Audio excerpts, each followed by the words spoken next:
Hello dear students, welcome to the Edurithm success classes. Dear student, मैं विमल चौधरी आप सभी के लिए अंतिम प्रहार सीरीज जो चल रही है हमारे इंपॉर्टेंट क्वेश्चंस की, उसमें एक और इंपॉर्टेंट सब्जेक्ट का वीडियो लेकर आया हूं। डियर स्टूडेंट्स, ये आज का जो सब्जेक्ट है, ये जो आज का सब्जेक्ट है बेटा, ये किसके लिए? ये इलेक्ट्रिकल वाले स्टूडेंट्स के लिए है। क्या है? EMFT, electromagnetic field theory, electrical का मोस्ट इंपॉर्टेंट सब्जेक्ट है ये, और काफी टफ में ही माना जाता है। तो बहुत लिमिटेड मैंने कर दिया है इसको, बहुत लिमिटेड क्वेश्चंस मैं आपको प्रोवाइड करा रहा हूँ, एकदम फ्री में। यहाँ से मैक्सिमम आपको एग्जाम में देखने को मिल जाएगा। लेकिन एक जरूर श्योरिटी दीजिएगा कि जितने मैं क्वेश्चन यहाँ पर आपको बताने वाला हूँ, ये सारे क्वेश्चन आप जरूर अच्छे से पढ़ के जाएंगे। ये पीडीएफ आपको एप्लीकेशन से फ्री मटेरियल में मिल जाएगा, लेकिन ये वीडियो जरूर देख लीजिएगा पूरा, क्योंकि पीडीएफ में आपकी चीजें कुछ समझ में नहीं आएगी, क्योंकि कुछ टॉपिक्स मैंने यहाँ पर मेंशन किए हैं, ना कि क्वेश्चन डायरेक्ट। ठीक है, तो किस तरह से वहां से क्वेश्चन बनता है वो मैं चीज यहीं इसी वीडियो में बताने वाला हूं। तो इसलिए इस वीडियो को लास्ट तक जरूर देखिएगा। वीडियो पसंद आए तो लाइक कीजिएगा, शेयर कीजिएगा, चैनल पर नए तो सब्सक्राइब कर लीजिएगा, बेल आइकन जरूर प्रेस कर लीजिएगा, ताकि आने वाले वीडियोस की नोटिफिकेशन सबसे पहले मिल सके। तो बेटा, अगर मैं बात करूं ईएमएफटी की, ईएमएफटी किसका सब्जेक्ट है? इलेक्ट्रिकल का BEE301 जिसका कोड है। यूनिट नंबर 1 की अगर मैं बात करूं तो सबसे मोस्ट इंपॉर्टेंट क्वेश्चन क्या है? या तो स्टोक्स थ्योरम कह लो या गॉस डाइवर्जेंस थ्योरम कह लो, दोनों में से एक क्वेश्चन 2 मार्क्स में देखने को मिलेगा आपको। ठीक है, नेक्स्ट क्या है? Physical significance of divergence. और नेक्स्ट क्वेश्चन क्या? एनी न्यूमेरिकल ऑन वेक्टर, यानी कि चाहे तो वेक्टर के एडिशन पे दे दे, वेक्टर के मल्टीप्लिकेशन पे दे दे, किसी भी तरह का वेक्टर पे एक न्यूमेरिकल देखने को मिल सकता है 2 मार्क्स में यूनिट नंबर 1 से। और साथ में Stokes and divergence, Gauss divergence theorem जरूर अच्छे से इनको पढ़ लीजिएगा, ये इनके स्टेटमेंट। ठीक है, ये 2 मार्क्स में आपको यूनिट नंबर 1 से देखने को मिल सकता है। ठीक है, बहुत कम लिमिटेड कर दिए मैंने। अगर आप ये क्वेश्चन भी पढ़ के चले जाते हैं तो आप बहुत अच्छा स्कोर करेंगे, काफी चीजें आपको यहाँ पर देखने को मिल जाएंगी। ठीक है, लॉन्ग क्वेश्चन में अगर मैं बात करूं तो 5 क्वेश्चन है। एक तो स्टोक थ्योरम का स्टेट एंड प्रूफ करा सकता है, यहाँ पर लॉन्ग क्वेश्चन में दे सकता है। एक लाप्लासियन पे एक न्यूमेरिकल दे सकता है, तो लाप्लासियन का एक न्यूमेरिकल जरूर कर लेना, लाप्लासियन ऑफ स्केलर। ठीक है, न्यूमेरिकल ऑन कोऑर्डिनेट कन्वर्जन, यानी कि जो कोऑर्डिनेट सिस्टम्स हमारे, उनसे एक क्वेश्चन बन सकता है न्यूमेरिकल का। चाहे तो कोऑर्डिनेट का सिंपल क्वेश्चन दे दे, या फिर कोऑर्डिनेट से कन्वर्जन का एक क्वेश्चन दे दे आपको। ठीक है, न्यूमेरिकल। ठीक है, नेक्स्ट क्या है? ग्रेडियंट, डाइवर्जेंस और कर्व।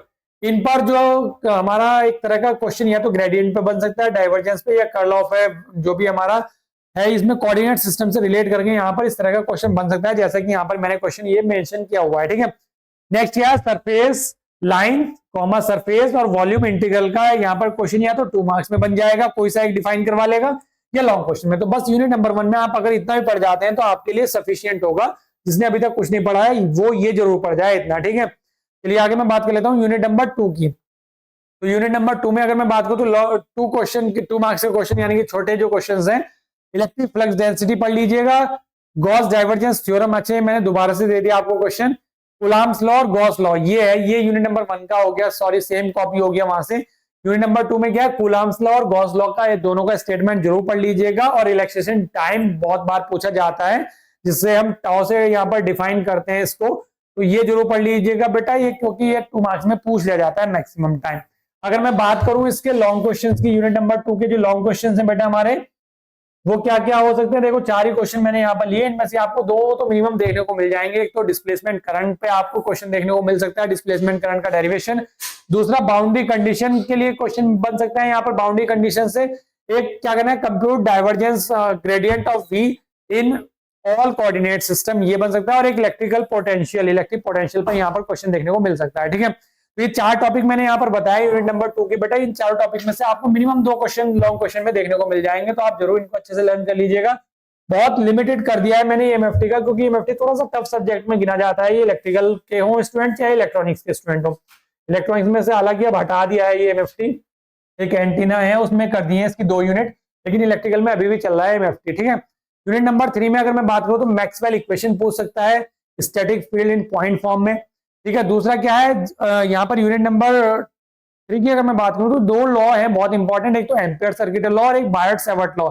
यहां से एक क्वेश्चन बनेगा, चाहे शॉर्ट में बने या लॉन्ग में बने। ठीक है, इस तरह का प्रूव करवा लेगा, जीरो स्टैटिक मैग्नेटिक फील्ड, या साथ में क्या पूछ लेगा? मैग्नेटिक फ्लक्स डेंसिटी पूछ लेगा, electric field intensity, electric flux density, magnetic field intensity और मैग्नेटिक फ्लक्स डेंसिटी, ये चारों डेफिनेशन पढ़ लेना। ठीक है, एम्पियर सर्किटल लॉ या बायट-सैवर्ट लॉ का स्टेटमेंट या तो 2 मार्क्स में दे देगा, या अभी मैंने बताया कि क्या में दे देगा, लॉन्ग क्वेश्चन में दे देगा। तो एक क्वेश्चन इनमें से जरूर आएगा, एम्पियर सर्किटल लॉ और बायट-सैवर्ट लॉ। ठीक है, यहाँ पर भी मैंने मेंशन कर दिया दोनों, एम्पियर सर्किटल लॉ ये रहा और बायट-सैवर्ट लॉ ये रहा। किस तरह का क्वेश्चन बनता है वो मैंने यहाँ पर लिख दिया है।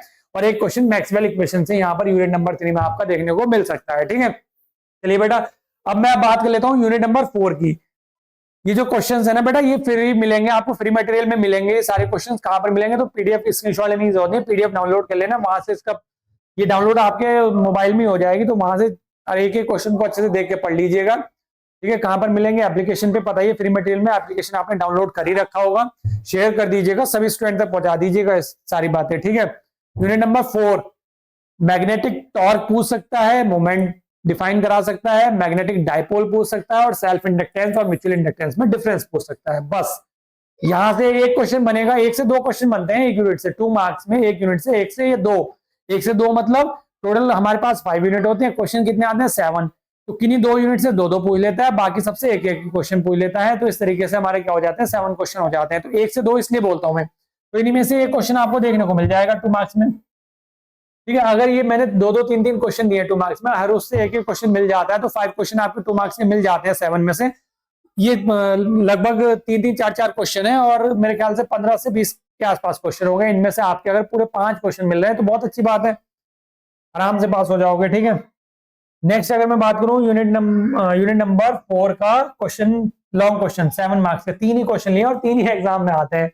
3 कौन कौन से क्वेश्चन है? बाउंड्री कंडीशन से एक क्वेश्चन बनेगा, दूसरा क्या है यहाँ पर? मैग्नेटिक टॉर्क, यहां से, और डाइपोल मूवमेंट जो है यहाँ से, मैग्नेटिक डाइपोल मूवमेंट जो यहाँ से क्वेश्चन बनेगा, और एक मैग्नेटिक एनर्जी से यहाँ पर एक क्वेश्चन बनेगा। ठीक है, मैग्नेटिक एनर्जी वाला जो क्वेश्चन है ये इंपॉर्टेंट है, इसको जरूर पढ़ लीजिएगा। और एक बाउंड्री कंडीशन वाला, magnetic torque and differentiate with magnetic dipole movement, एक ये वाला इंपॉर्टेंट है, ये वाला इंपॉर्टेंट है और भी ज्यादा। ये दोनों तो आपको देखने को मिलेंगे ही मिलेंगे एग्जाम में। ठीक है, चलिए बेटा यूनिट नंबर 5 पे चलता हूँ, जल्दी से इसको कंप्लीट करता हूँ, थोड़ा सा बता देता हूँ क्या क्या है इसमें। 2 मार्क्स और 7 मार्क्स एक ही उसमें आ जाएंगे। ठीक है, चलिए क्या है 2 मार्क्स की अगर मैं बात करूं, फैराडेज लॉ, पॉइंटिंग वेक्टर, दोनों में से एक ही, दोनों में से मिल जाएगा एक क्वेश्चन। अगर दूसरा क्वेश्चन बन रहा है तो मैक्सवेल इक्वेशन और डिस्प्लेसमेंट करंट से यहाँ पर देखने को मिल जाएगा। ठीक है, यूनिट नंबर 5 से भी डिस्प्लेसमेंट करंट से बन सकता है क्वेश्चन। लॉन्ग क्वेश्चन में अगर मैं बात करूं तो ट्रांसमिशन लाइन पर क्वेश्चन बन सकता है, साथ में क्या है? Derive uniform plane wave for lossy dielectric medium से बन सकता है, और साथ में एक क्वेश्चन है, हाँ ये वाला क्वेश्चन जो है, ये वाला थोड़ा सा इंपॉर्टेंट क्वेश्चन है, question number 3, drive the equation of characteristics impedance and propagation constant for a journal line and lossless line. ये वाला मतलब ट्रांसमिशन लाइन से रिलेटेड एक क्वेश्चन यहाँ पर, या तो जैसे पहले वाला क्वेश्चन है इस तरीके का बनेगा, या इस तरीके का जो थर्ड वाला क्वेश्चन है यहाँ से इस तरीके का ये क्वेश्चन जरूर ट्रांसमिशन लाइन पर 100% बनना है आपका एग्जाम में। ठीक है, तो ये वाले जो क्वेश्चन मैंने दिए हैं एमएफटी के बेटा, ये जरूर अच्छे से कवर कर लीजिएगा। अगर ये भी करके चले जाते हैं आप और एग्जाम हॉल में जाके देखेंगे तो आपको लगेगा कि मैक्सिमम से मैक्सिमम पेपर आपका पढ़ा हुआ है और आपको बहुत अच्छे से आता है। ठीक है, तो चलिए डियर स्टूडेंट्स, और भी जो आपके सब्जेक्ट्स रह रहे हैं, जैसे कि सिग्नल सिस्टम रह रहा है और एक ईएमआई रह रहा है, आप क्वेश्चन करते हैं कि कमेंट करते हैं कि सर ये वाला सब्जेक्ट कब आएगा, ये वाला सब्जेक्ट कब आएगा। अंतिम प्रहार की जो मैंने आपको एक वीडियो बना के दी थी स्टार्टिंग में, उसकी पीडीएफ जो है कि किस डेट को कौन से सब्जेक्ट की पीडीएफ मिलनी है या इंपॉर्टेंट क्वेश्चन मिलने हैं, वो भी फ्री मटेरियल में अवेलेबल है, उसको डाउनलोड कर लीजिएगा। साइड डेट आपको पता चल जाएंगी, उस डेट से पहले पहले आपको सब मिल जाएंगे सब्जेक्ट। ठीक है, तो चलिए बेटा आज के लिए इतना ही, मिलूंगा मैं नेक्स्ट वीडियो में, तब तक के लिए थैंक यू।